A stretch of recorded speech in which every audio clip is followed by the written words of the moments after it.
E aí, turma, sejam todos muito bem-vindos a mais um Espiritualmente Podcast, agora com o novo quadro Chosen for Business, onde nós vamos falar de negócios, vamos falar de empresas, vamos falar da realidade do empreendedorismo no Brasil e no mundo, entendendo um pouquinho da experiência de fé de homens de negócios que estarão passando aqui pelo Espiritualmente Podcast.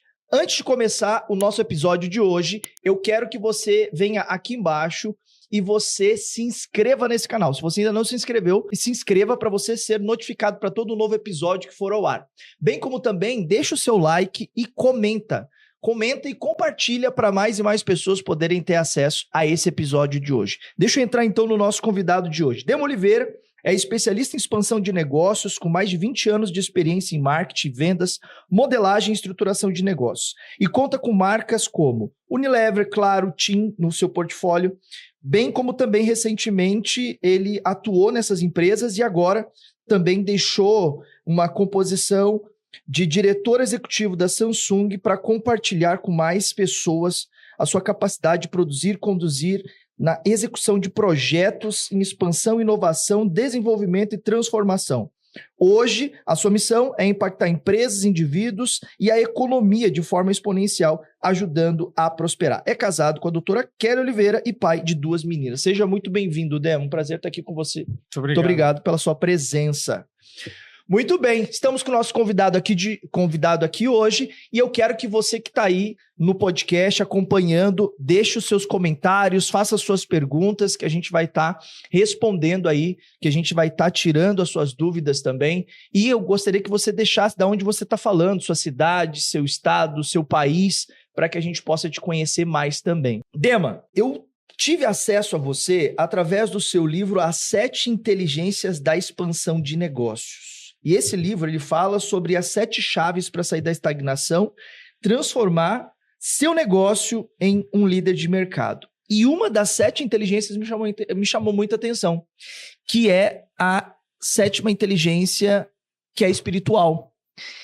Diante da realidade hoje que a gente está vivendo no Brasil e no mundo, a espiritualidade hoje ela tem ganhado um espaço no mundo dos negócios, das empresas, na vida dos empresários. A gente tem visto que essas pessoas elas têm aderido à espiritualidade como um método de cultura da própria empresa. Como que você se converteu? Como foi o seu processo de conversão? E como que foi essa decisão de trazer a espiritualidade para dentro da realidade dos negócios? Fala um pouquinho para a gente. Eu nasci numa família católica. Católica não praticante, né? Ou praticante de uma forma mais dentro de ritos que aprendiam com amigos, com avós e avós. E aí, num determinado momento, bem cedo, eu trabalhei na Caixa Econômica Federal como menor aprendiz e tinha 16 anos. E aí tinha um caixa lá que chamava Antônio Bispo. Nem sei se está vivo ainda, mas ele chegou e me deu uma Bíblia. E ele falou assim, e escreveu assim: fechado é apenas um livro, aberto é a boca de Deus falando com você, então leia. Falei, caramba, é a boca de Deus falando comigo? Aí eu comecei a ler a Bíblia, só que eu li de forma da primeira página à última. Então eu entrei em Gênesis, depois eu entrei em Êxodo, você começa a entrar em Levítico, aí você começa a olhar, você fala Levítico, os nomes de caramba, que absurdo esse negócio de animalzinho, matar um animalzinho, você não entendia absolutamente nada. Aí chegam alguns livros que você acaba se agradando, Provérbios, Salmos, aí entra no Novo Testamento, e eu acho que um versículo-chave meu foi no Novo Testamento, nessa Bíblia, eu me lembro muito bem, que eu li que tinha Lázaro e o rico. E o rico sempre viveu no conforto e o Lázaro morou na porta do rico. Os dois morreram. Lázaro foi para os seios de Abraão, o céu, e o rico foi para o inferno. E naquela alegoria bíblica mostra que o rico sentiu sede. Ele não conseguia beber. E ali ele não conseguia ter acesso de novo a se arrepender. E a Bíblia fala nem que a família... Quase assim, eu gosto muito dessa versão Demetrios Oliveira. Nem que se ele aparecesse pintado de ouro para toda a família dele ia se converter. Então aquele versículo foi muito, muito forte para mim, da questão de Lázaro e do rico. Uhum. E eu falei, caramba, se o que está escrito aqui é certo, eu estou indo para esse lugar do rico.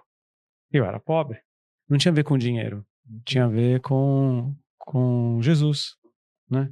Tinha a ver com aceitar Jesus, viver nos padrões que Jesus quer que a gente viva e ter uma vida em abundância aqui na terra, para depois herdar o céu. Enfim, foi ali o meu primeiro momento com o Evangelho. Eu li a Bíblia inteira. Para um menino de 16 anos ler a Bíblia inteira, né? Só os judeus lá que com 16 anos leu E aí comecei a ir numa igreja. Eu lembro que eu andei na rua e vi uma igreja assim, estava escrito assim, Primeira Igreja Batista de Ribeirão Pires. Aí entrei na igreja, eu tinha uns 18 já tinha lido a Bíblia. Aí eu entrei, conversei com o pastor falou assim, você entende de Deus?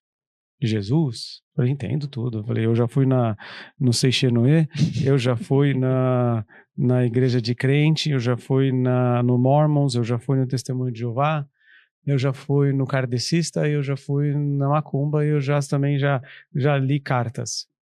Porque quando eu era jovem, eu ia onde minha mãe me levava, onde meu pai me levava, onde meu irmão me levava, onde todo mundo me levava, então eu ia e aproveitava. Ia tudo, ia aceitava tudo. Só que naquele momento ele falou, deixa eu te ensinar. Vem para a escola bíblica dominical. Aí eu comecei a aprender sobre dízimo, sobre oferta, sobre salvação, sobre expiação, sobre tudo. E aí, aquele momento, acho que foi o primeiro passo da conversão. Só que eu tinha uma vida mundana. E eu me lembro que eu namorava uma menina e eu queria levar a menina para ver a igreja. E eu falei, cara, ela tem que saber o que está acontecendo aqui com o meu coração. Porque quando eu falo uma vida mundana assim, em todos os aspectos. Uhum. Mesmo jovem. E aí eu falei, quer saber de uma coisa? Eu vou levar essa namorada aqui, deixa eu mostrar para ela o que eu tô recebendo. E aí no dia que eu relevei, não teve culto. O pastor precisava pagar o aluguel da igreja. Então ele fez um culto inteiro sobre a importância do dízimo para poder... E eu conheci o pastor. O pastor era um cara muito ético e correto, só que ele não tinha um dinheiro para pagar o aluguel da igreja. E o povo não dava o dízimo, não ajudava. Ele falou, cara, eu vou precisar de ajuda. Eu lembro o carro dele caindo aos pedaços, não sei nem como que ele conseguia viver comendo daquela função dele. E aí, não foi o dia que eu levei minha namorada, ela falou, o quê? Eu não vou nesse lugar não, que esse lugar aqui só pede dinheiro. Aí, naquele exato momento, eu larguei a namorada, falei, cara, quer saber de uma coisa? Vou tocar minha vida. E aí, eu arranjei um emprego em São Paulo. Quando eu arranjei um emprego em São Paulo, eu esqueci completamente da Bíblia e eu esqueci completamente daquilo que Deus estava fazendo. Eu senti o Espírito Santo, só que eu não tinha uma conversão completa. Aí fiquei muito tempo afastado, dos 16 aos 27. Aí em 27 tive um problema na minha vida, problema no trabalho, problema na vida relacional, problema na vida com pai e mãe, discussões, sabe? Falta de inteligência emocional mesmo ali. Ótimo que eu não tive. Porque eu falei, cara, então como eu resolvo isso? Com Deus. Uhum. E aí foi muito engraçado, entrei no Google e escrevi assim, igreja próximo daqui. Aí apareceu uma igreja na rua Pensilvânia, que é do lado daqui. Aí fui lá na igreja, parei meu carro, entrei, já não lembrava mais nada da Bíblia, impressionante, né? Porque você larga a palavra, você não lembra mais nada. Não lembrava mais nada. Naquele momento eu acreditava que quando você morresse, aquilo que você acreditasse na terra é o que iria acontecer com você. Tava totalmente perdido. E aí ali recomecei. Aí fui batizado, aí aceitei Jesus e cresci numa igreja tradicional até os 30 e... Eu tô com 44, até uns 27, mais 7. Acho que fui até uns 34, 35, não me lembro direito. Uhum. Foi quando eu comecei a frequentar uma igreja mais avivada. E essa igreja eu acabei aprendendo um pouco sobre os dons espirituais. Uhum. Gostei demais. Tive experiências únicas com Deus que eu não tinha na outra na outra igreja. Uhum. E eu acabei me identificando, eu e a minha esposa, com essa nova igreja. E comecei a minha vida. Mas comecei a minha vida com uma outra cosmovisão. De que eu poderia ser melhor e utilizar tudo aquilo que Deus me deu se eu não negligenciar os dons que eu carregava, sabe? Uhum. E até hoje estou assim, estou com 44. Como foram as suas experiências com Deus no período em que você estava lá como executivo da Samsung, quando você estava atuando nas empresas onde você atuava, antes de você começar a atual empresa onde você está, o atual negócio onde você está? Como eram as suas experiências com Deus naquele tempo? Existia essas experiências ou era o momento onde você estava mais distante? Não, quando eu entrei na Samsung, eu tinha 27. Foi exatamente no momento que eu me converti. Então eu estava em pleno auge daquele primeiro amor, sabe? Uhum. E ali eu atuei como um cristão, ético, correto. Não me misturava com as besteiras que tinha. Você é homem, você sabe que os homens eles gostam de umas brincadeiras diferentes. Uhum. E ali, não todo mundo, né, óbvio. Mas eu via onde tinha perigo e corria, igual o José do Egito. Uhum. Corria. E não foi fácil, porque a forma de você falar de Jesus é você entregando um serviço de excelência. Quando você entrega um serviço de excelência, as pessoas veem que você tem algo diferente e algo diferente testemunha de Cristo. Me preocupa hoje em dia, porque os cristãos atuais, os jovens, poucos têm o chip da excelência. A excelência é você fazer as coisas com tanta excelência, como se fosse você fazendo ali o templo da presença de Deus, sabe? Uhum. Você imagina que louco? Vou fazer um paralelo aqui. Quando Deus tirou Moisés do Egito, ele tirou Moisés do Egito com 1 milhão de homens, certo? Uhum. E aí a Bíblia fala que ele saiu com os despojos, que os egípcios falou: pega meus ouros, pega as minhas pratas, se vira, mas suma daqui. Ele foi pro deserto. Chegou no deserto com 1 milhão de homens e escravos. Eles poderiam ter aprendido construção, poderiam ter aprendido a lidar com joias. Aí Deus fala assim: Moisés, vem cá, vou te dar uma ordem. Você vai fazer a tenda da minha presença. É mesmo? É. Essa tenda, aqui está o plano, é tanto de altura com tanto de largura. A tenda vai precisar ter ouro. Você vai ter que pegar o ouro, derreter o ouro, criar filetos, misturar o ouro com um pano, e não é algo feio, tem que ser algo extremamente ornado. A cor púrpura, você vai ter que ir lá no oceano, pegar um molusco, pegar 1 milhão de moluscos desse, trazer para cá, fazer essa transformação. Aí Moisés fala assim: Senhor, deixa eu te falar um negócio, a gente está no deserto, Senhor. Senhor, deixa eu te falar, não tem ourives aqui, Senhor. Senhor, você sabe como que a gente faz para que o ouro derreta? Precisa ter 1.600 graus para um ouro derreter, Senhor. Como que você está me pedindo para eu fazer algo para a tua presença com esse nível de detalhe, Senhor? Eu estou no deserto, Senhor. Tem areia, Senhor. E 1 milhão de escravos, Senhor. Ele falou assim: siga minhas instruções de excelência. Então, o Senhor Deus é um Deus excelente, mesmo no deserto e mesmo com 1 milhão de escravos. Então, a forma mais plausível que eu fiz de levar Cristo na Samsung foi com excelência em tudo que eu fazia. Abri 300 lojas Samsung com excelência. Pedi a Deus o plano. Usei os melhores consultores. Fiz como se a loja fosse minha, sabe? Uhum. Quando eu fui chamado para derrotar a Apple no mercado de tablets, que era dominado pelo iPad, fiz com excelência. Com um funcionário. No mercado bilionário, a Apple dominava o mercado, hoje é 70% Samsung. Quando eles me pediram para criar relógios inteligentes, fiz com excelência. tudo foi com muita excelência. E ali as pessoas me perguntavam, falavam assim, como você consegue fazer isso, cara? Os caras te dão as maiores buchas da Samsung, você aceita as buchas e você entrega com excelência. Tem algo diferente em você. Nada contra o cara que fala, vamos fazer uma reunião de oração na empresa. Mas o que mais testemunha do Senhor é a excelência do trabalho das mãos daqueles que trabalham não por um homem, mas por Deus. Então é muito paralelo ali em Moisés no deserto, sabe? Uhum. Ele olhou, ele até tentou olhar para o que ele não tinha. Mas Deus falou, olha no mato, tem uma acácia aí, que é uma árvore. Queima essa árvore. Essa madeira específica que você acha que é lixo, porque ela é toda torta, cheia de espinho, ela é a única madeira capaz de segurar o fogo por muito tempo para poder derreter um ouro. Siga. Aí Deus vai e escolhe uma pessoa específica. Fala assim, para esse eu vou dar dons para poder ser um artista. Aí Deus vai escolhendo as pessoas dentro do plano dele para que as coisas aconteçam, né? Em outras palavras, na Samsung o maior testemunho foi esse. Então, antes de entrar em reuniões, orava.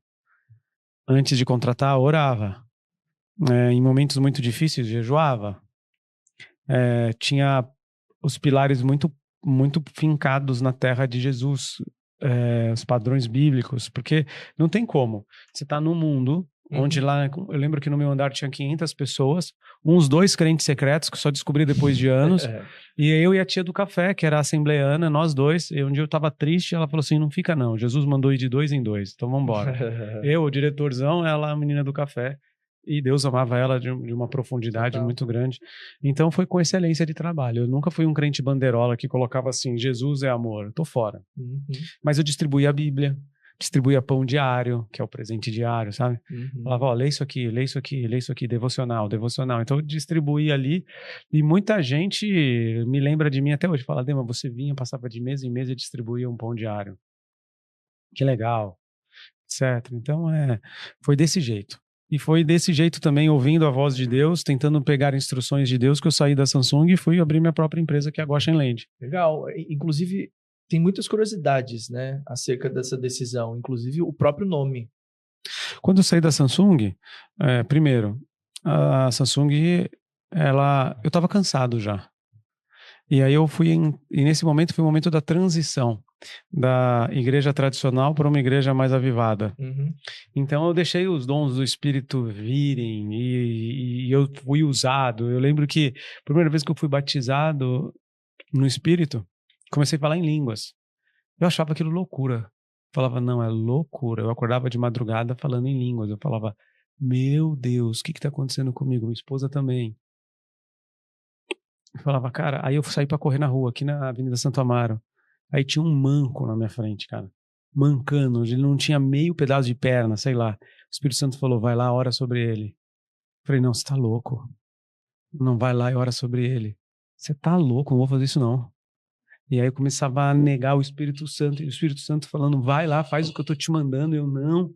Eu lembro uma vez que eu estava com o presidente da Samsung, vice-presidente da Samsung na mesa, ali num prédio super chique, tem Porsche, BMW, Audi, e aí uma pessoa começou a passar mal do lado, o Espírito Santo falou, vai lá no meio de todos esses caras e fala só um minuto que eu vou orar pela tua cura.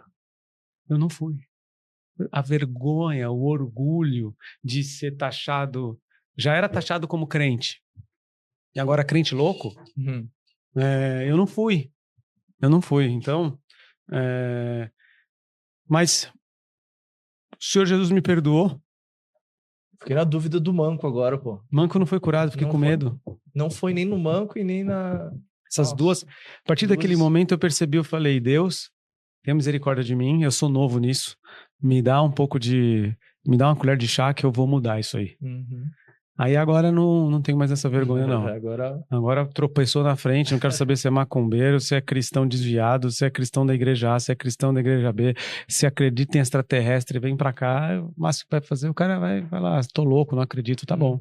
Meu papel é falar. Já superou. Mas aí eu tava entrando dentro da Samsung e o Espírito Santo falando no meu coração assim, o teu tempo de Labão acabou.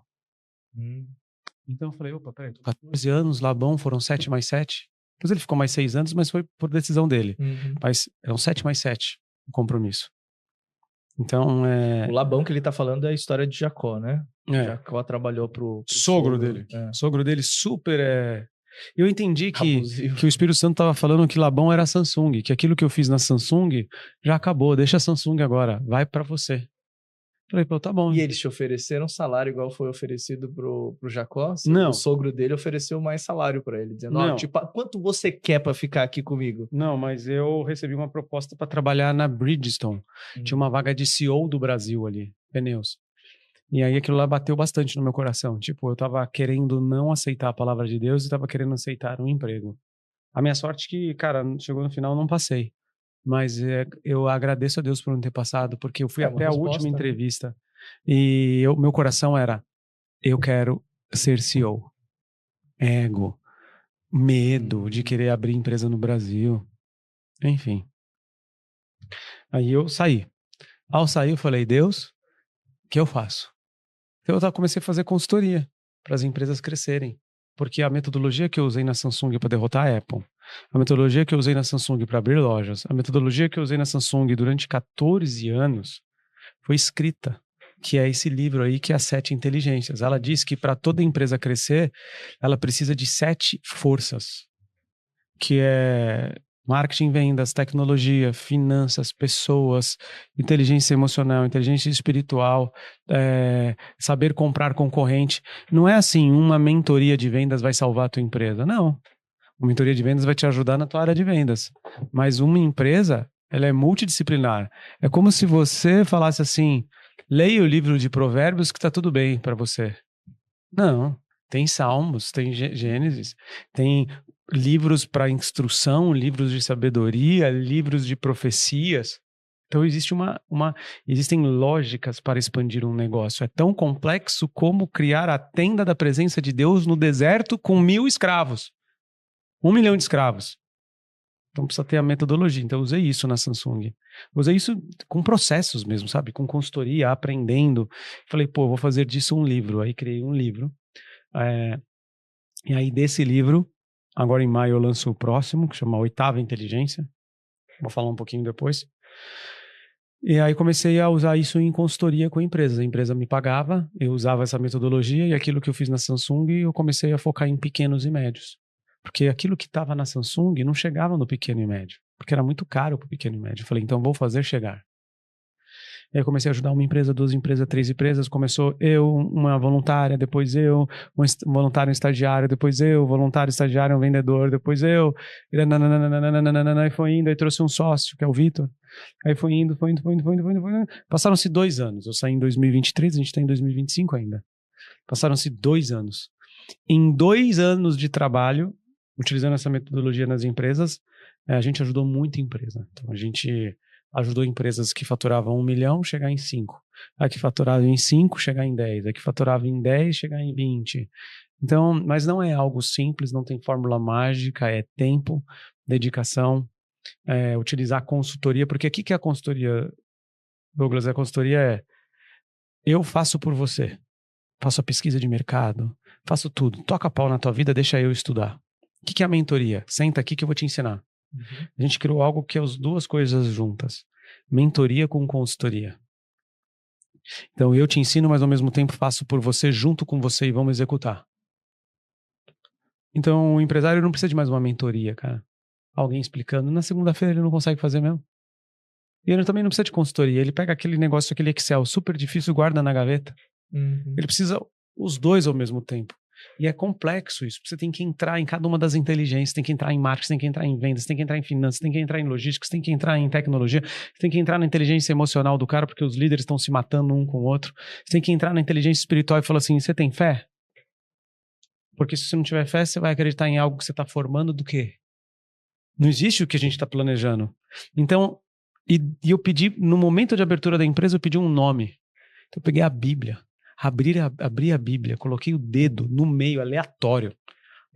Meu dedo caiu em Gênesis 47, num versículo que diz: E José foi morar na terra mais rica e próspera do Egito, terra de Gozém, lugar de gente competente. Falei, opa, excelente para um nome de consultoria. Terra rica e próspera. A melhor terra da existência da época. Gente competente. Tudo a ver para consultoria. Então eu falei, tá bom, então como que é terra de Gozém em inglês? Porque acho que o cara não contrataria a consultoria da terra de Gozém, né? Aí eles falaram, aí no Google eu entrei, deu Goshen de Gozém, Land de terra, então virou Goshen Land, consultoria, mentorias, imersões, entre outras coisas. E aí comecei a usar essa metodologia nas empresas, na terra de Gozém. Muitas vezes a pessoa pergunta, troca de nome, muito difícil. Eu falo, troca o seu. Foi Deus que me deu o nome. Por que eu vou trocar o nome? Né? Quando eu chegar lá no céu, eu vou ouvir assim, Demétrios Fernando de Oliveira. Eu. Né? Eu vou ouvir a voz. Né? O Senhor Jesus, ele chama as suas ovelhas pelo nome. Então aí essa é a minha batalha do dia a dia. Minha batalha do dia a dia é conseguir ajudar as empresas a crescerem, a pararem de morrerem, a pararem de ter crescimentos medíocres, a pararem de serem empresas que têm todo o potencial de Deus. É igual assim, qual é o plano de Deus para o Douglas? Pergunta para Deus lá na eternidade, qual foi o plano que Deus deu para o Douglas? Douglas, eu estou escrevendo aqui que o plano meu para você é esse aqui, esse aqui, esse aqui, esse aqui, esse aqui. A gente tem que toda hora perguntar para Deus, Deus, estou longe do teu plano? Me ajuda. Me ajuda a ser o potencial que o Senhor desenhou a mim para ser? Empresa é igual.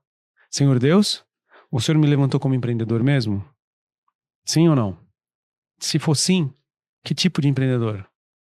Como que eu posso te honrar com isso que o Senhor me levantou? Qual é o tipo de produto e serviço que honra a Deus?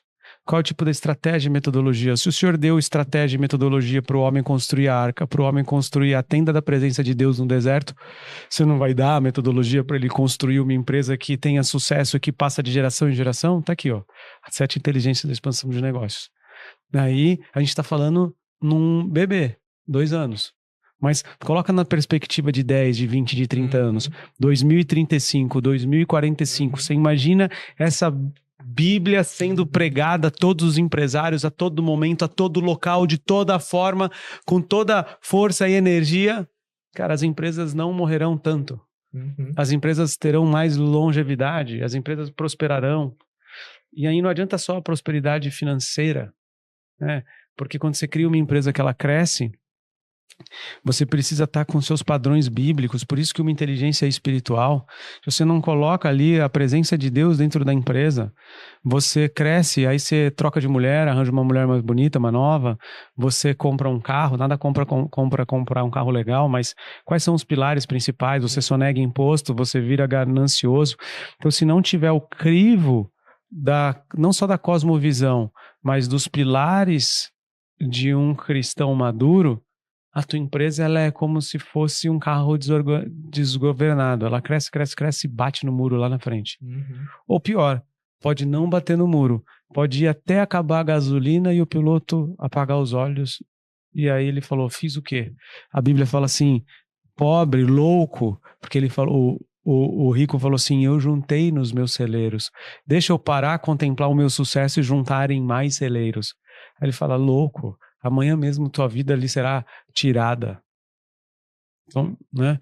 Então, no fundo, indo agora para uma parte mais teológica, a primeira versão de empreendedor na face da terra foi José do Egito. Então, José do Egito não foi um gerente nem um CEO. José do Egito foi a primeira versão bíblica do empreendedor. Porque ele contratava, ele demitia, ele gerava recursos, ele multiplicava, ele vendia no momento de escassez, ele aumentava o valor do negócio. Então, qual foi a versão número 1 das escrituras sagradas do empreendedor de sucesso? José do Egito. Tanto que ele morou na Goshen Land, na terra de Gozém. E o rei do Egito, muito inteligente, falou assim, querido empreendedor, eu te dou liberdade para você trazer todos os competentes da tua terra para morar na terra de Gozém. Trouxe todos os competentes. A Bíblia falava depois que 500 anos depois as pessoas já não sabiam da história de José. Então talvez acho que o maior erro foi não ter conseguido passar de geração em geração um legado. Mas Deus tinha um plano para isso, né? E a Bíblia falava que era tão forte a cultura, a forma dos israelitas que a própria geração futura do rei do Egito falava, esse povo cresce, ele multiplica mais do que a gente, daqui um pouco tá lotado desse povo aqui na terra do Egito, aqui, eu vou perder a liderança, vamos matar esses caras aí. Ou vamos transformar eles em escravos antes que eles fiquem fortes. Né? Aí você atravessa a Bíblia, aí tem Neemias, aí tem um monte de gente, Salomão, Rei Davi, nananana, que não é uma forma de empreendedorismo, mas útil. Aí você vai até a consumação mais correta do empreendedor. A transformação mais correta da visão bíblica e a formulação completa de Deus do empreendedor é José também. Só que se chama José de Arimateia. Por quê? Porque José de Arimateia, ele fez algo que José do Egito não fez. Ele não tinha ainda, não era a concepção ainda de Deus. José de Arimateia cuidou do corpo. O corpo da igreja, que é Cristo Jesus. Então ele foi lá, falou, daqui o corpo. Pegou o corpo. Colocou na tumba dele. Jesus podia ter falado, fica tranquilo, aqui é quase um Uber, eu vou ficar 3 dias só, não vai acontecer nada, né? Mas, em outras palavras, qual que é a função do empreendedorismo? Cuidar da igreja. Por isso que o empreendedor é tão atacado. Por isso que o empreendedor, ele tem que tomar cuidado para não se desviar. Por isso que o Deus Mamon, que é o Deus do dinheiro, muitas vezes é algo que luta contra para que o empreendedor ele não consiga ver. Então, porque quando você gera uma empresa e você é um cristão, você vai dar mais dízimo na igreja. Você gera uma empresa de sucesso, você é cristão, você gera emprego para a igreja. Você cria cultura. Você cria cultura de excelência, cultura de honra, cultura de caráter. Você transforma uma sociedade. Quando eu era aquele menor aprendiz na Caixa Econômica Federal, arrumando fila, que eu ganhei a minha primeira Bíblia, em um determinado momento eu trabalhei no Bradesco também. Eu falava assim, quantos funcionários que tem o Bradesco? 300 mil? Eu fiquei apaixonado pela história de que a minha cidade que eu morava tinha 100 mil habitantes. Então, como um banco consegue gerar 300 mil empregos, 300 mil planos de saúde, ele não cria bolsas famílias. Ele criou 300 mil empregos. Na hora que eu vou olhar a história do fundador do Bradesco, ele era cristão, presbiteriano. Amador Aguiar. Todo mundo deveria ler o livro dele, porque tem pouquíssimas histórias do livro dele. A única pessoa viva na história é uma filha adotiva dele. Como é o nome do livro dele, você lembra? Amador Aguiar, fundador do Bradesco. Tem no Mercado Livre. Custa R$350 porque não tem unidades. Aí eu comprei o livro. Tem que correr se tiver ainda, porque a família... Ele tinha uma filha adotiva. Essas vantagens de ser amigo do Demetrius. Eu pego o livro do Demetrius se ele não for ciumento. Ah, não. Beleza, se você me devolver, tá bom. Esse é o problema, né? O livro vai e não volta. E aí você vê a história, era um cristão. Então tinha dia de ação de graças. Então o Bradesco ele foi construído em princípios cristãos. Tem uma foto no livro que mostra ele na mesa de na mesa dele. A mesa dele era igual essa aqui, mais comprida. Todo mundo na mesa. Ele não tinha a mesa dele. Fazia questão de sentar com todos os diretores. Então todo mundo tinha alinhamento. Home office nunca, né? Imagina, 1900 e bolinha. Nossa. E aí conta a história dele indo se reunir com o Banco Itaú. Aí o dono do Banco Itaú, o Setúbal, veio naquela época, de carro blindado, motorista, e ele veio de Fusca, com o carro dele dirigindo, para entrar lá na Cidade de Deus. Na hora que ele viu os 2 carros, ele falou, cancelou, nada de fusão. Não tem como. Você vem de carro blindado e motorista, eu vim com o meu Fusca. É outra pegada. Então, quando você tem uma empresa que ela, nitidamente, é uma empresa que tem um fundador cristão e que ama Jesus e que quer honrar a Deus, ele vê como não a empresa dele, ele vê como uma mordomia cristã e ele tem apenas um contrato de vesting. 0,0000001 é dele. Ele está com uma função de CEO da empresa dele. Fala mais sobre mordomia, Demo. Mordomia é... Todos somos mordomos aqui na Terra, né? Então, Deus te deu a tua família para você cuidar bem dela. Deus te deu a tua casa para você cuidar bem dela, as tuas finanças. Quando você parte do princípio que Deus é o criador dos céus e da terra, o provedor da prata e do ouro, e de tudo que existe, você parte do princípio que nada é seu, tudo é de Deus. Quando você faz isso, você pode delargar, já que é de Deus mesmo, vou tocar minha vida aqui. Ou você pode falar, opa, peraí, se tudo é de Deus, eu tenho que cuidar. Se isso é do meu pai, se esse carro é do meu pai, se essa esposa é do meu pai, se esses meus filhos são do meu pai, se a minha vida foi Deus que me deu, se a minha empresa foi Deus que me deu, então eu preciso cuidar muito bem. porque eu vou prestar conta disso. E quanto melhor mordomo você é, quanto melhor você cuida bem, Deus te dá mais. Então, a lei da semeadura, ela é muito séria, porque ele dá mais para quem merece mais. Vou repetir. Ele dá mais para quem merece mais, mas esse merecimento é um merecimento muito do padrão da mordomia. Pensa bem, você acha que Deus vai dar mais coisas para você se você não conseguiu cuidar nem daquilo que Deus te deu? Uhum. Deus vai dar mais autoridade para Moisés se ele não conseguisse cuidar dos 1 milhão de escravos que estavam ali? Deus irá dar mais coisas para Noé se Noé não tivesse a capacidade de cuidar bem dos filhos dele? Por que a arca foi concedida a Noé e não para outra pessoa? Porque ele é aquele que respeitava os princípios, aquele que estava pronto. Então, antes da gente ser bons mordomos, nós precisamos ser pessoas temerosas, sabe? Eu acho que a gente precisa ser pessoas que... Eu fico olhando, né? Hoje de manhã fiz meus devocionais, fiz as minhas orações. Eu falei, quantas falhas eu tenho como marido, quantas falhas eu tenho como filho, quantas falhas eu tenho como empresário, quantas falhas eu tenho. Mas ao mesmo tempo eu tenho um Deus que todas as manhãs tem a misericórdia necessária derramada sobre a minha vida. Ao mesmo tempo, todas as manhãs eu tenho a certeza de que tudo posso naquele Senhor que me fortalece, que a minha mente é de Cristo.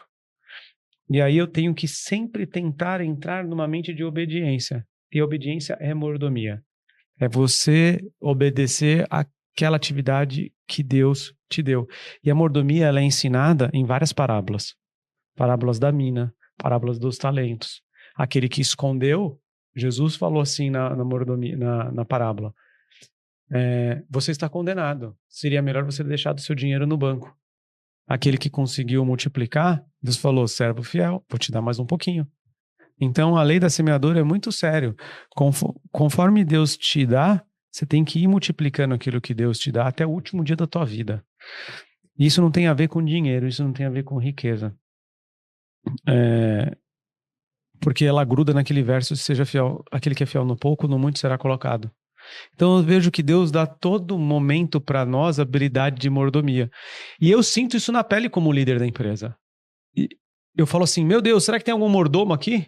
Eu tô com um projeto para alguém desenvolver. Será que alguém consegue pegar o projeto? Será que alguém consegue fazer do início, meio e fim, não faltar, não chegar atrasado e entregar as coisas com excelência e eu não precisar olhar, só olhar o fim? Será que se eu der um talento para alguém aqui, alguém vai enterrar ele? Ou se eu der um talento, vai fazer 5? Se eu der 5, vai fazer 10? Então eu tenho um pouquinho da pitada. O empreendedor, ele tem um pouquinho da pitada do que é mordomia. E aí o que eu como líder faço? Cara, não adianta entregar para aquele cara ele não desenvolve. Tudo que eu entreguei para ele, ele enterrou.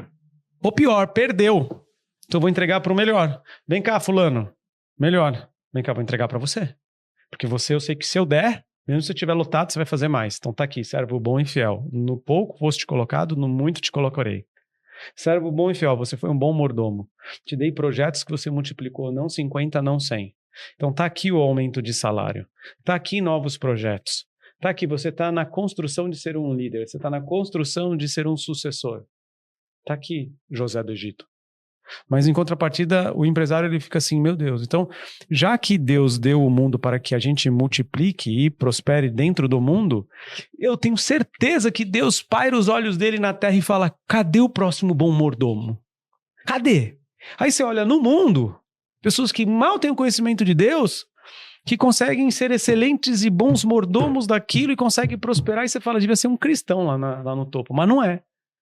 Porque a gente está preso nas nossas preguiças, a gente está preso nas nossas mediocridades, a gente está preso numa geração de fazer o mínimo, a gente está preso numa geração de que para ser igreja tem que estar de domingo na igreja, tem que orar, tem que jejuar e tem que seguir e não no trabalho. A gente está preso em falta de se desafiar, a gente está preso em várias coisas. Então, na minha opinião, mordomia é isso.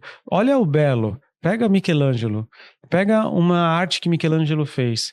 Michelangelo construiu uma arte de mármore com 23 anos, E essa arte de mármore com 23 anos é algo que é quase impossível para os dias de hoje em serem copiadas. Uhum. Cadê os jovens dessa época, sabe? Então, mordomia é isso, é você partir do princípio que tudo é de Deus, inclusive o teu trabalho, inclusive aquela tua atividade, você dá valor às pequenas coisas, e Deus ele vai retribuindo a tua mordomia, eu acredito, te confiando mais. A palavra é confiança, né? Uhum. Billy Graham disse que o próximo avivamento viria de crentes no mercado de trabalho. Você tem visto esse movimento acontecer nas empresas atualmente? Você tem muitas empresas aí que você cuida, muitos empresários que você tem cuidado também com as consultorias e mentorias. Você tem visto esse avivamento acontecer dessa forma? Ou isso ainda está longe de acontecer? Eu tenho vários testemunhos de pessoas dizendo, olha, quando eu comecei a ter contato com a tua equipe, quando eu comecei a ver os projetos, eu comecei a ver alguns frutos, e aquilo me deparou dizendo que esse fruto não é um fruto natural, é um fruto sobrenatural. Então, deixa eu me entender um pouquinho mais desse teu Deus. Então, eu tenho testemunhos de pessoas que estão ali vendo frutos sobrenaturais sobre o trabalho dele. Você imagina, você é um agricultor. Aí tua alface não passa de 1 palmo. Aí você ensina a pessoa a fazer a alface dela. Aí a alface vai para 2 palmos. Aí o cara fala, como você conseguiu? Eu falo assim, estratégia, excelência, mas o belo de Deus. O cara fala, que belo de Deus? Deixa eu explicar o belo de Deus. Aí você explica o belo de Deus.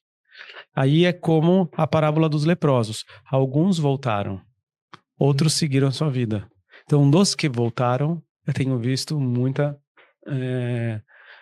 mudança de caráter, de pessoas que começam a ir na igreja, pessoas que começam a entender que o negócio dela é um negócio que Deus deu para ela poder prosperar. Inclusive, algumas pessoas procuram a Goshen Land e o seu trabalho justamente por conta dessa característica. Ter esses frutos, eu tento não vender isso, né? A gente está num podcast chamado Espiritualmente. Então, eu estou sendo extremamente aberto, mas eu tento vender o profissionalismo, tento vender a questão de que se ele cumprir o profissionalismo, ele já vai ter sucesso. Uhum. Se ele quiser a 7ª inteligência, que é a última, é uma pitadinha ali, ó. Só que essa pitadinha é o suficiente para ir além, né? Uhum. Porque, pensa, você precisa ter Brasil, impostos, taxa Selic 15%. Cada vez mais, pegar um empréstimo é a coisa mais louca do mundo. Você olha a corrupção em todos os níveis da sociedade. Você olha... dizem que o Brasil tem 30% de cristãos, evangélicos. Como pode ter 30% de cristão evangélico se está desse jeito? Então, eu oro a Deus para que cristãos verdadeiros, pessoas que amam a Deus, possam assumir lideranças em todas as esferas da sociedade, na educação. Olha essas faculdades de esquerda, mulambas, que ensinam doutrinação ideológica. Olha o governo, política. Então eu oro a Deus para que a cultura, artes e entretenimentos, medicina, saúde, negócios. Então eu oro que os cristãos maduros, sinceros e reais, com coração, não importa qual denominação, mas com coração temente ao Senhor, possa assumir essas lideranças, comece a fazer uma reforma. A reforma, eu acredito sim que o próximo avivamento virá do mercado de trabalho, mas o próximo avivamento virá de uma reforma nas empresas. Fazer o que é certo, da forma certa, com pessoas com o coração certo, sabe? Então lá na Goshen Land eu tento, de uma certa forma, ensinar as pessoas ali com a minha cultura de que existe uma reforma a ser feita, né? Mas mesmo assim não é fácil. Você imagina se você é um cristão da Venezuela. Para você abrir uma empresa lá, você não pode abrir se você não paga a propina. Então você não abre? Ou você abre? Ou você pergunta para Deus? Eu não sei. Difícil. Difícil. Muito difícil, né? O que as pessoas elas devem fazer para se preparar para esse ano de 2026, baseado justamente nessa visão que você acabou de compartilhar de tudo que está acontecendo com o mundo, e muitas pessoas estão ansiosas e preocupadas com esse ano de 2026 diante desse cenário. O que você aconselha as pessoas acerca desse assunto? 2026 é um ano de muita oportunidade, porque eu não acredito... Primeiro, vão ter diversos feriados. Vai ter Copa do Mundo. Vai ter um monte de coisas que vão contra o empreendedorismo. Então vai ter muita gente quebrando, ao meu ver. Então, todas as vezes que existe uma crise, é o momento mais barato de comprar tudo. Então, os mais preparados vão estar prontos para assumir operações, para fazer sociedades, para comprar concorrentes, para comprar mais barato. Então, eu quero estar desse lado. Eu quero estar pronto para pegar todo mundo que tiver ruim. Tiver ruim, vem para cá. Tiver ruim, vem para cá, sabe? E os empresários, eles precisam ter 4 pilares de visão. Acho que o primeiro pilar é: tome cuidado com a questão de imposto. A partir de 2026, se não fizer imposto direito, quebra. Segunda coisa é: tome cuidado com a geração de cultura. Cultura é muito importante. Então, as pessoas que não comunicam para fora a sua cultura não vão conseguir atrair talentos. Terceiro, seja muito excelente conhecer marketing, porque as ferramentas de marketing que trazem clientes para dentro, né? Então, toda hora entender sobre as mídias, sobre comunicação e como é que eu vou comunicar, de qual forma eu vou comunicar. Eu gosto de fazer uma analogia. Jesus tinha quantos... Eu deveria estar com o videomaker aqui. O videomaker está de folga. Um videomaker. Você pega o Pablo Marçal, um videomaker que segue ele. Você pega o Thiago Nigro, um videomaker. Cara, Jesus tinha 12 bookmakers. 12 carinha ali, ó. 12 videomaker da época. Colocando tudo em registros. Em outras palavras, Jesus foi extremamente intencional na questão de, cara, vai olhando aí. Olha o que eu faço. Se não fosse essas escrituras, como que ia ser? Então, o terceiro pilar é: entendam muito bem de comunicação. E a narrativa, porque a narrativa ela é tanto para o bem quanto para o mal. Quando a gente para de guerrear, a gente perde a guerra. Então nós precisamos guerrear com narrativas corretas, sabe? E a quarta coisa eu gosto muito de olhar, é uma dica muito simples, mas olhe aquele que está melhor que você. Sempre, toda hora. Esse cara tá melhor do que eu. O que ele faz? Deixa eu ver o que ele tá fazendo. Não com tom de comparação. Né? Não, a comparação é demoníaco, modelagem. Porque se a gente não faz modelagem, a gente entra no coração do orgulho. Então a modelagem tem que ser todo dia. Só que você não pode passar do limite, que senão vira comparação. Então, você tem que estar ali, cara, toda hora modelando, toda hora modelando, toda hora modelando. Como ele faz, de qual forma ele faz. Deixa eu ver, deixa eu fazer igual, deixa eu fazer igual, deixa eu fazer igual, deixa eu fazer igual, deixa eu fazer igual. Até o momento, vamos imaginar que tudo dá errado. Você fala, tô indo para outro país, tá bom, vou modelar como faz para ir para outro país. Ou tá indo tudo bem, ótimo, então vamos fazer mais coisas. Então, só que essa lógica é a lógica das não oportunidades. Do tipo assim, quando tudo tá indo ruim, é o momento de você falar, é agora que eu vou investir. Porque é muito risco. É muito. Você fala, coragem. Cara, tem que ter coragem. Por isso tem que ter fé. Você imagina, Abraão, ele vivia num mundo pagão e Deus prosperava ele aonde é que ele colocasse os pés dele. Eu quero ser esse. Quero que, mesmo se eu tiver que abrir uma empresa na Venezuela, eu quero prosperar. De algum jeito ou de outro, vai ter o Trump que vai atacar, que vai trocar o presidente e eu já sou dono da Venezuela. Você tá louco? E agora tá tudo certo, tá tudo certo. Mas você foi muito louco lá, foi Deus que falou. Então, sobre a tua palavra, lançarei a rede. A Goshen Land, eu falei, sobre a palavra do Senhor, eu lancei a Goshen Land. O local onde a gente está, o prédio, foi a palavra do Senhor. Então, para você lançar sobre a palavra de Deus, você precisa ter muito tempo com Jesus ali de madrugada. Orar, buscar a Ele, falar, me dá a estratégia do dia de hoje, o que eu faço? Orienta as pessoas que estão nesse processo de transição, de sair do CLT e ir para o empreendedorismo. Esse é um grande desafio que essas pessoas acabam enfrentando e não sabem muito bem. E principalmente nesse ano de 2026, que algumas pessoas que forem corajosas para fazer isso, nessa transição, como elas devem lidar com isso? Olha, primeiro que Deus não chamou todo mundo para ser empreendedor. Então, precisa fazer muito teste de aptidão, precisa fazer testes antes, tem que ter trabalhos bivocacionais ou híbridos o dia inteiro antes de você ser empreendedor. Aquele negócio, vou largar tudo para ser empreendedor, não dá. Então, trabalha num lugar, honra esse local. Mas nos horários vagos, tenta vender algo. Se você não conseguir tiver o mínimo sucesso fazendo 2 atividades, quando você fizer ela 100%, vai só potencializar o não sucesso que você teve. Então eu sempre falo assim, eu quero ser empreendedor, mas eu sou CLT, tá bom? Então comece a empreender enquanto você é CLT. Qual produto, qual serviço, qual local, o que eu vou vender, de qual hora, vai ser pela internet, vai ser físico, vai ser nas horas extras, vou contratar alguém, vou pegar uma parte do meu salário, vou contratar algum menino para poder me ajudar. Se você não romper ali o mínimo, você não vai romper quando você largar 100%. Eu comecei a prestar consultoria trabalhando na Samsung, pedi direção lá para a diretora de jurídico, falou, faz. Aí eu contratei pessoas de fora e as pessoas começaram a prestar consultoria, saía da Samsung, ia para minha consultoria, olhava, e aí começou a dar certo. Talvez, se eu saísse do zero, eu não estava muito afim de pagar para ver tanto assim.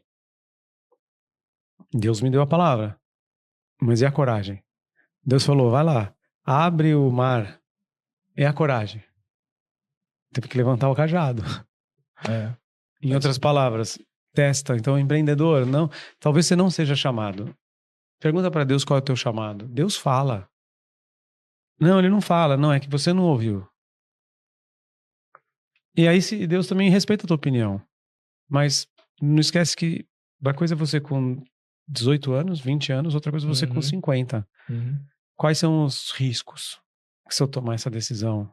Vai tirar minha saúde? Vai tirar minha paz? Vai ser algo que eu depois vou ter que fazer tratamento psicológico porque eu errei? E tudo bem, faz parte. Mas existe um jeito de você não pular sem paraquedas do avião. É você pular com um paraquedas só. É você treinar antes enquanto você está no CLT até rompeu, aí você pula. Eu não sou nem a favor do cara que vai pular com 2 paraquedas. Tipo, tem que estar super confortável. Também não sou a favor do cara que vai pular sem paraquedas. Eu sou a favor do cara que vai pular com um paraquedas. Porque eu comecei minha vida de CLT. Agora você pega as histórias dos grandes líderes mundiais, eles nem pensam que é CLT. Já acorda de manhã falando qual empresa que eu vou abrir, de qual forma que eu vou abrir, como que eu vou escalar essa empresa, como eu vou ficar rico, milionário. Mas o que é sucesso? O que é sucesso? Sucesso. Será que é ficar rico, milionário? Sucesso. Quantas empresas o cara fica rico, milionário? Se a mortandade é tão alta assim? Baixíssimo, né? O que é sucesso? Você não depender de um chefe? O que é sucesso? Para mim, sucesso é eu estar bem com o meu Criador. Eu ter uma família unida, com saúde física, mental, psicológica. Eu ter um negócio que me sustenta com uma possibilidade de crescimento. E viver num país onde eu tenha liberdade de capital. Para mim, isso é sucesso. Caramba, isso é sucesso? Isso é sucesso. Deus, família, negócios, país. Isso é sucesso. Então, eu tento buscar isso. A partir do momento que o meu país não for mais um lugar de liberdade de capital, de forma ostensiva, eu tenho que buscar outro país. Já que eu sou morador do céu mesmo, então eu tenho visto internacional aqui. Vou para outro país, só preciso aprender a língua. Mas a tua relação com Deus, a tua relação com a família é inegociável. A da empresa, se não deu errado aqui, vai nos Estados Unidos, faz outra coisa, vai para outro lugar, faz outra coisa. Ontem eu estava com um missionário, o missionário falava, eu fiquei muito tempo na Uganda. Aí o cara saía do Congo, vinha para Uganda, porque o pilar país em Congo já não dava. As milícias assumiram o Congo inteiro, estão matando todo mundo. Então ele vai para Uganda. Ele fica lá porque ele quer. Eu não sou desse não, cara. Se o cara vai matar minha família, meu papel primeiro é ser mordomo da minha família. Vamos para Uganda, vamos recriar a vida lá. Né? Então, para mim isso é sucesso. Sucesso é ter uma boa relação com Deus, ter uma família bem estruturada, com amor, da visão que Deus formou, fazer aquilo que Deus te levantou para fazer. Por isso que lá no começo do podcast eu falei que nossa oração tem que ser: Deus, qual que é teu plano original para minha vida? Qual é o teu plano original pro Douglas? Qual é o teu plano original pro Dema? Muitas vezes o plano original pro Douglas não é ser empresário. Tem que perguntar para ele. Né? Deus não te mandou ir lá. Mandou? Não mandou. Eu que não gostava muito do meu chefe, eu que não aguentava mais, eu que não estudei o necessário, eu fazer faculdade para eu crescer na carreira. Então, o que você está reclamando? Então, a gente é responsável pelas nossas atitudes, né? Então, eu acredito para o empresário, ele pergunta qual que é a formação de Deus para ele, testa antes, vê se ele tem aptidão, porque não é fácil. Da noite para o dia, você vai ter que ser responsável pela tua vida, pela tua família, pelos teus funcionários, pelo imposto, pela pessoa que vai te processar, pelo produto e serviço, pela reclamação no Google Meu Negócio. Então, se você não aguentar pressão, se você não tiver estômago para isso, se isso for te perder seu sono, talvez você não tenha a aptidão necessária. Muito bom. Tá aí a dica. Segue a dica. Dema, fala para mim, a gente já tá caminhando pro final, mas fala para mim qual a diferença de um pequeno, de um médio e de um grande empresário.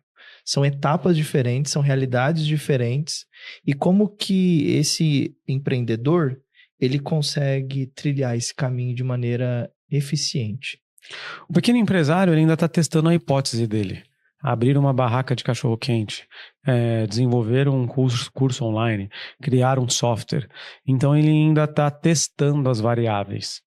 E está tudo bem para isso. Então, para eu não ficar fechando em faixas de faturamento, o pequeno empresário é o que está no momento de modelar o produto e serviço dele.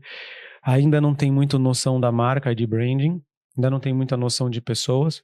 Ele começa a testar o mercado para ver se as pessoas compram aquilo que ele vende e produz.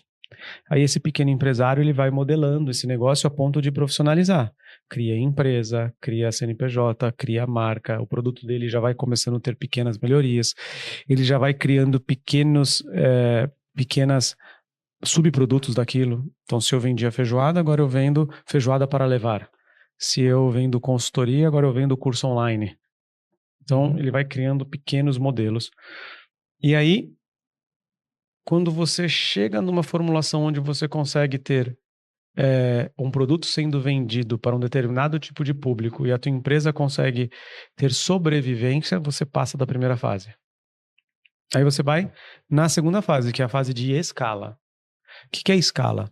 Você pode permanecer com um negócio pequenininho? Pode. Mas os negócios pequenininhos, por incrível que pareça, tendenciam-se a morrer. Por quê? Eu tenho uma loja de carro. Aí o Uber vai crescer. Daqui a pouco ninguém quer mais comprar carro. Eu tenho uma loja de carro na cidade. Daqui a um pouco alguém vai oferecer algo por aquele terreno da minha loja que vai valer melhor fazer um prédio do que ter uma loja de carro. Eu sou um médico. Eu não desenvolvi protocolos próprios, eu não desenvolvi produtos e serviços. Daqui a um pouco vem um médico que tem mais... Faz muito sentido isso. Se você não cresce, você é engolido. Aí vem um outro médico com maior exposição no Instagram e acaba pegando todo o teu mercado. Aí você fala, o que eu fiz de errado? Não é o que você fez de errado. É o que você não fez. É o que você não fez. É o que você não fez. Então, ficar pequeno dá muito trabalho. Então, quando você consegue parar de engatinhar e colocar em pé, a criança ainda balanceia para cima, para baixo, para esquerda, para direita, tem que ficar de olho. Aí é um momento de crescimento. Então, do gatinhar para ficar em pé e de em pé para sair correndo, tem que ter vitaminas, sais minerais, tem que ter treinamento, tem que ter desenvolvimento, conversa, tem que tropeçar, tem que levantar. Então, a segunda fase é quando o empresário ele começa a buscar mais conhecimento, onde ele consegue entender o que são pessoas, como contrata, como demite. Não gosto da questão do mito do tipo, eu aprendi fazendo, aprendi com meu pai. Cara, vai aprender, né? Lê o livro. Contrata a mentoria, contrata a consultoria, entra lá no @DemaOliveiraOficial, me siga no Instagram, pega todos os reels, todas as minhas dicas lá e começa a colocar coisas cada vez mais profundas ali. Aprenda, entra no meu YouTube, Papo de Expansão. Ali no Papo de Expansão, inclusive você precisa gravar lá o episódio comigo. Ali tem muitos conteúdos para o cara poder aprender, anda com pessoas melhores. Então a segunda fase é quando o empresário ele começa a desenvolver atributos. Ele já aprendeu a ler e escrever, mas agora ele precisa conhecer de história. Ele precisa conhecer de trigonometria, ele precisa conhecer de geografia, ele precisa conhecer de física. Ele precisa conhecer dos atributos que fazem uma empresa crescer. Ou dos atributos que fazem uma empresa ficar fixas na terra. Porque o vento vai bater. Se ele sabe gerenciar bem aquele vento, ele sabe a hora de soltar a polpa, a hora de segurar a polpa. Esse momento é o momento mais difícil. As pessoas tendenciam a morrer num momento pequeno ali. Porque dá trabalho. Você tem que estudar, você tem que ler, você tem que frequentar, você tem que entender de pessoas, você tem que começar a aprender de finanças, você tem que melhorar os teus fornecedores, você tem que olhar mais a concorrência. Então aí começa a falar, meu Deus, o empresário fala assim, que difícil, eu não sabia que era tão difícil assim. Pois é, isso é só o começo. Aí tem gente que passa esse período mais rápido, tem gente que passa esse período menos rápido. Então você vai lá, você aprende os atributos, aí você tem que entrar para a terceira fase, que é colocar em prática os atributos que você aprendeu, que é mais difícil ainda. Você fala, cara, já fiz todos os cursos de pessoas, eu não consigo contratar. Minha empresa está parada porque eu não melhoro. Aí você tem que usar outras ferramentas, tecnologia, ou trazer pessoas que você vai contratar que tem aquele conhecimento que você não tem. Aí já começa a utilizar também a questão dele não depender só dele. Ele fala, pô, eu já saí da parte embrionária, já estou andando, só que tem algumas áreas que eu não estou conseguindo escalar com conhecimento, então eu vou contratar pessoas que têm aquele conhecimento que eu não tenho, eu vou trazer sócios, ou vou trazer conselheiros ou mentores que vão me complementar para que eu possa estar muito bem fixado nas árvores, a raiz da árvore. Aí ele vai para outra fase. Agora eu vou crescer.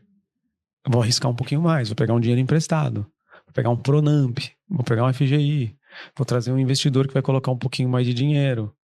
Aí você começa a ficar com medo, aí entra no medo. Porque aí as ferramentas já não são mais do tipo, deixa eu aprender o básico. Aí as ferramentas já são do tipo, como que eu faço o básico? Como que eu faço o extraordinário sem perder a visão do básico? É exatamente lá na Goshenland, nosso problema agora. Embora eu venda escala, a gente está querendo arrumar as áreas. Tem níveis diferentes, o financeiro está aqui, o de vendas está aqui, o de marketing está aqui, os consultores estão aqui. Então tá assim, ó, igual um gráfico de música na rádio. Então eu preciso de uma certa forma melhorar a base, só que eu tenho duas opções. Eu posso melhorar a base trocando o pneu do caminhão, ou posso melhorar a base e achar que o caminhão vai parar sozinho. Ele não vai. E é aí que dói. Então, para 2026, eu coloquei o dobro de meta da empresa, porque eu sei que, embora eu tenha que melhorar as bases, eu não posso deixar do caminhão avançando. Porque muitas vezes, para melhorar a base, Douglas, tá lá, contratar mais gente, mas com que dinheiro? Então tem que vender mais. Então vamos vender mais. Mas, cara, e a base também vai demorar para emitir o contrato. Então venda, depois demora mesmo para emitir o contrato.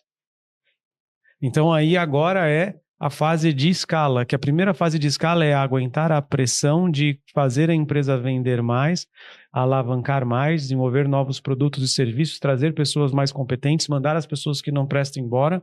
E muitas vezes isso é muito rápido. Muitas vezes você fica com uma âncora no teu time, muitas vezes você fica com processos antigos, você tem que... Cara, a pessoa que te ajudou daqui para cá não é a mesma que vai te ajudar daqui para cá, que não é a mesma que vai te ajudar daqui para cá, que não é a mesma que vai te ajudar daqui para lá. E tá tudo bem. Então você para na vendinha, você e teu pai. Tua mãe e teus primos lá atrás trabalhando, fazendo pão. Não dá. Para virar franquia de pão tem que botar gente diferente. Aí você vai para uma fase que ainda nem acho que é a fase adulta, que é a fase que você começa, conseguir crescer um pouquinho mais. Vamos jogar um jogo maior? Vamos jogar um jogo Brasil? Vamos estar em outros estados? Vamos estar em outros locais? Aí o empreendedor ele tem que começar a aprender muito sobre cultura. Do tipo, como que eu vou contratar alguém que não conhece da minha história, que não me ama, a cuidar da minha loja, ou da minha operação, ou da minha indústria, do meu serviço, do meu software em Manaus, eu estando em São Paulo? Como que eu vou fazer para que os consumidores de outra região comprem aquilo que eu vendo hoje aqui? Como que eu vou fazer exportação? Como que eu vou fazer importação? Como que eu vou garantir um comércio eletrônico parrudo? Aí você vai para um nível que a gente chama de nação, que é o cara já pensando como uma empresa estruturada. E muitas vezes não está relacionado ao faturamento. Muitas vezes o cara tem tanta habilidade que ele no dia 1 ele já começa como nação. É difícil, pouquíssimas pessoas conseguem fazer isso. A grande maioria da história do empreendedor é pequeno, começo a melhorar minhas métricas, aí começo a aplicar as minhas métricas, aí começo a trazer gente que sabe as métricas que eu não sei para poder me acelerar, começo a vender mais e desenvolver novos produtos porque eu preciso de dinheiro para aguentar o crescimento. E aí eu vou avançando, chega um determinado momento que eu falo, agora deixa eu fazer isso em âmbito nacional. É essa forma normal.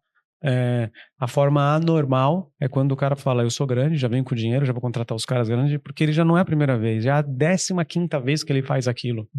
Aí dá certo muitas vezes, porque ele é tão habilidoso que ele não precisa passar por isso aqui. Ele já entra aqui dentro de uma faixa. Ali, ponto, entra naquela faixa. Mas muitos gigantes erram também. Eu lembro que o Bradesco resolveu abrir o banco original. Faliu, nem existe banco original. Agora é Next. Acho que é Next. É isso. O original, ele começou grande. Falou, tenho tudo. Contratou Henrique Meirelles. Deu errado, deu ruim. Então, nem tudo é... Nem mais para o Bradesco, que já fez isso várias vezes, ele mesmo errou. Então, em outras palavras, não tem uma fórmula mágica, mas é basicamente isso. Se eu pudesse falar assim, Dema, te dou R$1 milhão. Esse R$1 milhão, como que você multiplica esse recurso? Conhecimento, cara. Mentoria, consultoria, livros, imersão, conhecimento. Porque ele vai te ajudar a acelerar em cada uma dessas etapas, sabe? Muitas vezes a pessoa vai para Disney e não compra uma mentoria que vai mudar a vida do cara, sabe? Então, precisa ver, são prioridades. Para terminar, qual é o 8º inteligente? Fiquei curioso aqui agora, qual vai ser o 8º. Pode falar disso. Ano 23 e ano 24, eu percebi que existia uma pitada a mais. Além da inteligência espiritual, inteligência emocional, marketing, vendas, tecnologia. Os caras que romperam de verdade e cresceram dentro do meu ecossistema, eles tinham uma característica que os outros que não romperam não tinham. Os que romperam, eles tinham algo que valeria a pena morrer por. Não viver por. Normalmente o cara cria uma empresa para viver por ela. Não é digno. Os caras que tiveram muito sucesso, eles criaram empresas que valeriam a pena morrer por ela. Jesus morreu pelos seus discípulos. Jesus morreu pela salvação da humanidade. Morreu por mim, morreu por você. Quando Deus te dá uma empresa, você só vai fazer ela crescer de verdade se você tiver essa 8ª inteligência. É a habilidade de morrer pela empresa. Morrer pela causa. Não é deixar teus filhos e filhas e esposa. Porque se você tem uma empresa para viver por ela, você é um CLT que emite nota fiscal. Não serve para nada. A empresa é para você viver por ela, não morrer pela causa. Quando eu estava na Samsung, eu estava disposto a morrer pela causa da Samsung. Eu era a Samsung, não importasse que o presidente era o dono, eu era a Samsung. Quando eu estava lá na Caixa Econômica Federal arrumando filho, eu era disposto a morrer pela Caixa, defender a Caixa, fazer o que era me dado. E é algo que, na Guaxinim, eu estou disposto a morrer pela causa. As empresas estão morrendo porque os líderes eles não estão dispostos a morrer pela causa. Então, qual é a causa da Samsung? A estagnação das empresas, a falta de crescimento. O crescimento são todos pigmeus. Poderiam ser gigantes, é tudo pigmeu, 1,5 metro. Por quê? Porque eu preciso morrer por essa causa. Então eu contrato alguém lá e falo assim, você está disposto a morrer pela causa dos empresários? Pequenos e médios, os pequenos para se tornarem médios, os médios para se tornarem grandes. Então é uma causa muito nobre. E para morrer pela causa, se precisa ser um viajante do futuro. Você tem que ir para o futuro e ver o que vai acontecer lá no futuro. Você precisa ser um burro de carga. O burrinho é aquele humilde, persistente, que carrega pressão, que está ali para servir, que tem zero ego, fala, eu sou um burro de carga, mas é que ele vai sem parar. Você precisa estar disposto a ter um inimigo. Quem que é o inimigo? No caso do Lula, ele venceu as eleições falando que o inimigo dele era a fome, zero, mentiroso, mas era fome. Depois ele criou um outro inimigo. Ninguém compra de quem não tem um inimigo. Quando eu entrei na Samsung, o nosso inimigo era a Apple. Quando o Steve Jobs fez a Apple, o inimigo dele era a BlackBerry. Então o ato de você escolher um inimigo te faz os caras comprarem a briga com você. Quem é meu inimigo? Os alemães. A gente vai morrer por essa causa. Quem é o inimigo de Alexandre o Grande? Tal pessoa. Quando condenaram Jesus, eles falaram, ele é inimigo de César, que ele se diz rei. Então é muito forte a questão do inimigo. Então quem que é o inimigo da Goshen Land? A instabilidade, as empresas que não crescem, o pensamento de mediocridade, empresas pigmeus, anões que não crescem, vão morrer. Por isso que ficar pequeno dá muito trabalho. Então pensamento medíocre. Empresários que pensam com cabeça de CLT, esse é meu inimigo. Sabe? Em outras palavras, os empresários que crescem, eles definem bem o seu inimigo. Eles trabalham aguentando pressão. Eles são os viajantes do futuro, sabe? E quarto, eles têm uma habilidade de aprender toda hora, aprender toda hora, aprender toda hora. Próximo. É impossível derrotar esses caras, porque eles têm uma empresa que vale a pena morrer por. Ele tem uma causa que vale a pena morrer por. E quando a pessoa tem essa causa, é algo sensacional. Ele tem uma única coisa. O livro vai falar sobre isso. Muito bom, muito bom. Viktor Frankl fala sobre isso, né? Quem tem um porquê forte supera qualquer como. Muito bom, muito bom. É isso, pessoal. Estamos encerrando esse episódio especial aí com Dema Oliveira. Obrigado, Dema, pela sua participação. Muito bom todo o conteúdo que você compartilhou. Acredito que ajudou muitas pessoas que estão em busca de iniciarem seus negócios, de crescerem os seus negócios. E agora você tem a oportunidade, inclusive, de adquirir esse livro do Dema. Depois vocês vão ter o link aí na descrição aqui desse podcast para vocês poderem acessar e comprar. Tá em todas as plataformas de venda, né? Vai na Amazon, escreve 7 inteligências de expansão de negócio. Pronto, vai achar lá. E aí, onde é que o pessoal te encontra nas redes sociais, Dema? Dema Oliveira Oficial no Instagram e no YouTube Papo de Expansão. Então, procura o Dema aí nessas redes sociais. Última palavra aí para se despedir do pessoal. O que você gostaria de deixar para mensagem para eles? Eu vou deixar uma frase muito bacana que ela mudou bastante a minha forma de pensar. Não ouse agir como os espíritos medíocres que nem ganham muito, nem perdem muito, vivendo no marasmo, não conhecendo vitórias nem derrotas. Então, não ouse agir como os espíritos medíocres. Eles nem ganham muito, nem perdem muito. Eles vivem no marasmo, eles não conhecem nem vitória nem derrota. Então é uma frase que tem me levado a querer sempre dar um passo a mais, andar na fé, sabe? Isso é bíblico, sabia? No Apocalipse, Deus diz que se você for quente ou frio... É verdade. Mas se você for morno, ele diz que ele vai vomitar da boca. Verdade. Então não seja vomitado. Não dá ânsia em Deus. Não seja medíocre. Muito bem, pessoal, vamos ficando por aqui. Lembra de se inscrever aqui no Espiritualmente Podcast, deixa o seu like, compartilha para mais pessoas que estão aí enfrentando desafios na carreira, nos negócios, no empreendedorismo e que querem crescer, que querem avançar, como o Dema aqui passou todo esse conteúdo especial para você, tá bom? Então, nos vemos no próximo episódio do Chosen for Business aqui no Espiritualmente Podcast. Beijo no coração, até o próximo episódio. Tchau!